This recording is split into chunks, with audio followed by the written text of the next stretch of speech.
آپ صلی اللہ علیہ وسلم کی دعوت سے پریشان ہو کر مکہ کے لوگوں نے آپ کو پیشکش کی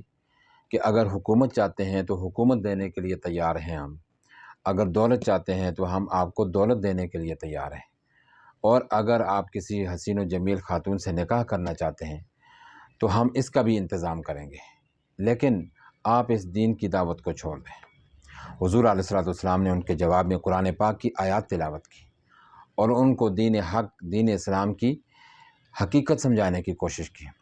لیکن ان کی سمجھ میں نہیں آئی۔ وہ پھر ابو طالب کے پاس گئے، کہنے لگے کہ یا تو آپ اپنے بھتیجے کی حمایت چھوڑ دیں اور یا کھل کر سامنے آ جائیں۔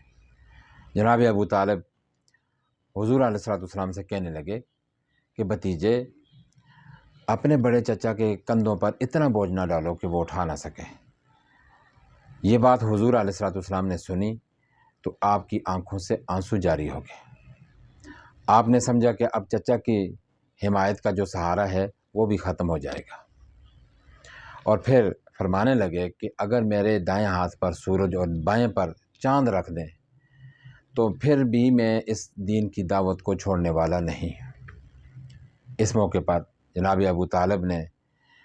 کہا کہ بھتیجے، جو تم کرنا چاہتے ہو کرتے رہو، میری زندگی میں تمہیں کوئی نقصان نہیں پہنچا سکتا۔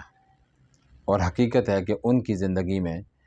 کوئی حضور علیہ السلام کو نقصان نہیں پہنچا سکا، حالانکہ بڑے بڑے پروگرام بنائے گئے آپ کو نقصان پہنچانے کے، لیکن سارے ناکام رہے۔